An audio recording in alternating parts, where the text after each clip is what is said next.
और दिल्ली के अंदर जो है इस बार बिहारी झंडा गाड़ देंगे। भारतीय जनता पार्टी जदयू का तलाक 1.5 साल पहले हो चुका है।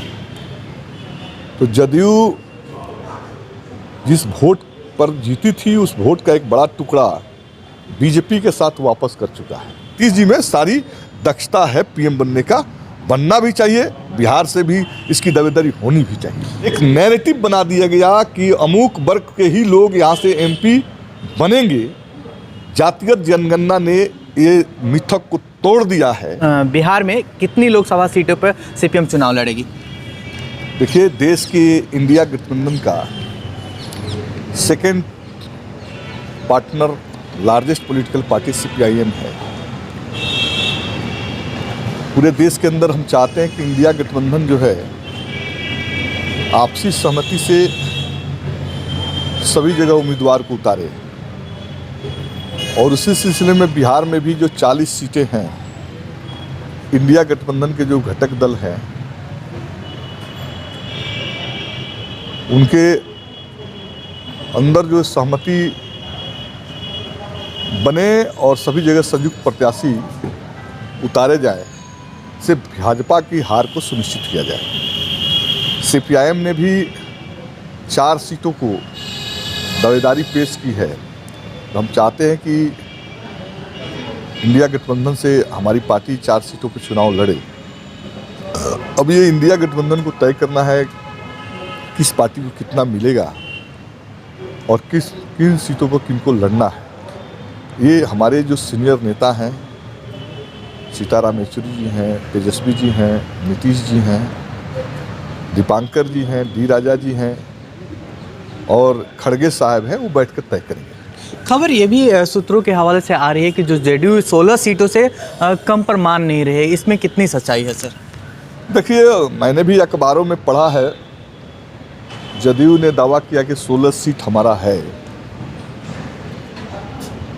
सभी दल दावा करते हैं कि हम इतने सीट पर लड़ेंगे और सब कुछ ज़्यादा ही लेने की कोशिश करते हैं। तो ये तो चुनावी टैक्टिस है, दावपेच की टैक्टिस है।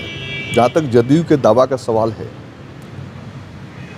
जदयू 16 सीट तब न जीती थी जब भाजपा के अलायंस में थी, और जब भारतीय जनता पार्टी जदयू का तलाक 1.5 साल पहले हो चुका है। तो जदयू जिस वोट पर जीती थी उस वोट का एक बड़ा टुकड़ा बीजेपी के साथ वापस कर चुका है। तो हम समझते हैं कि ये जदयू के लोग ही समझते हैं और यथार्थवादी दृष्टिकोण से सोचेंगे, और बिहार के अंदर जो है सब लोग अपने जो है अहम को त्याग कर सब लोग कुछ ज़्यादा लेने की जो फिराक में है, सब उसको त्याग कर वस्तुगत स्थिति पर आएंगे और इंडिया गठबंधन के अंदर सीट शेयरिंग हो जाएगा।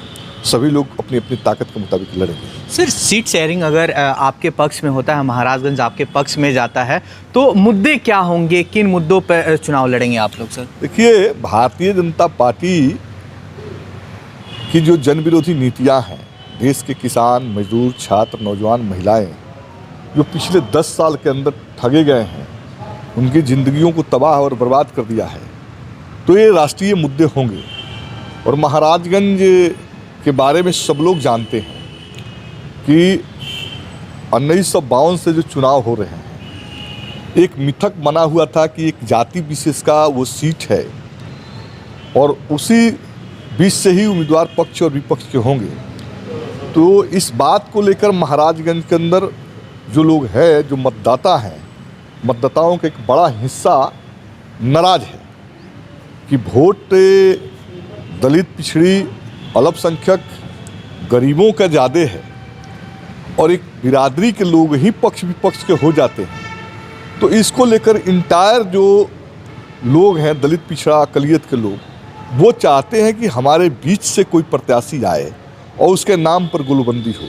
तो एक मुद्दा ये भी महाराजगंज के अंदर रहेगा कि महाराजगंज जिनको जो एक नैरेटिव खड़ा करके कि इनका ही है, इस बार वो मिथक तोड़ने के लिए महाराजगंज की जनता मन बना चुकी है। वो चाहती है कि इंडिया गठबंधन के लोग ही जो वोटर्स हैं उन्हीं के बीच से उम्मीदवार आए। सर, आपने कहा कि एक विशेष समाज के लोग हैं जो उस पर दबदबा रखते हैं, उस इंदर यादव एक ओबीसी बैकवर्ड समाज से जाएंगे तो लोग उनको वोट देंगे? देखिए, मैं एक बात आपको बता दूं कि जातिगत जो जनगणना हुई है सारी चीज़ों को पर्दाफाश कर दिया है कि वास्तविक स्थिति किस जाति के क्या है।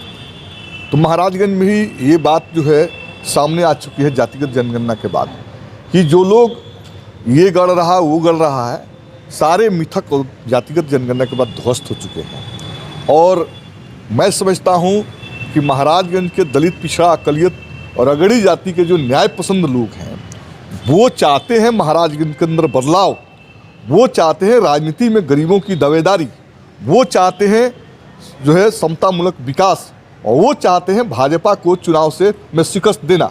तो निश्चित रूप से जो है उस आधार पर जो है महाराजगंज की राजनीति जो लेफ्ट के करीब, लाल झंडे के करीब आती है, तो लोग एक्सेप्ट ही नहीं बल्कि लाल झंडे को जो है मजबूती से जो है मजबूती देने का काम महाराजगंज की जनता करेगी। सर, क्या लगता है कि 2 बार के सिटिंग विधायक सांसद 2 बार के जीत रहे हैं लगातार, उनके सामने टक्कर कैसा मानते हैं? क्या आप चुनाव में जाएंगे तो?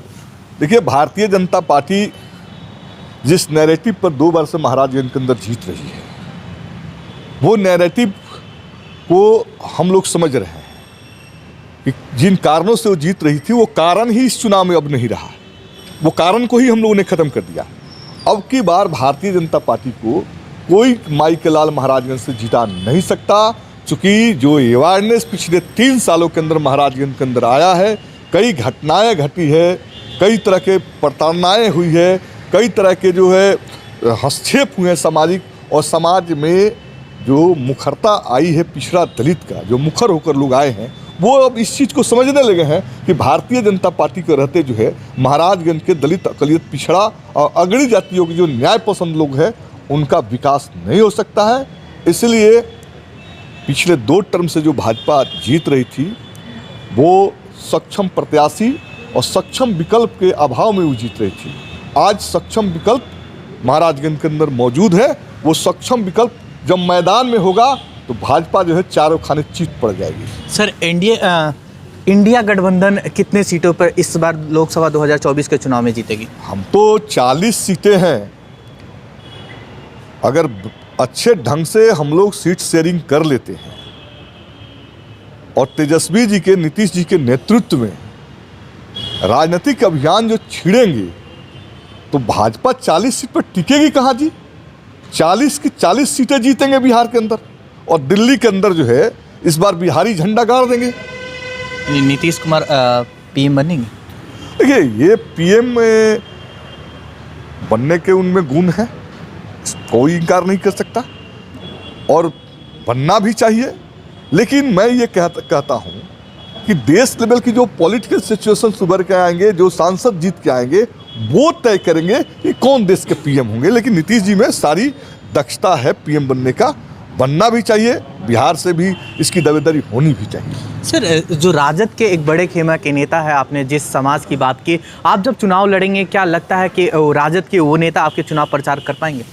मैंने बोला ना कि महाराजगंज का एक विशेषता है, आज़ादी के इतने सालों बाद 52 से चुनाव होते रहे, एक नैरेटिव बना दिया गया कि अमुक वर्ग के ही लोग यहाँ से एमपी बनेंगे।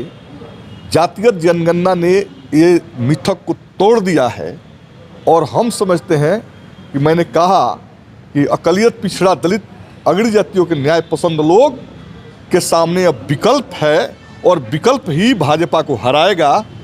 कोई आए या न आए, भाजपा की हार इस बार होगी वहाँ। धन्यवाद। आप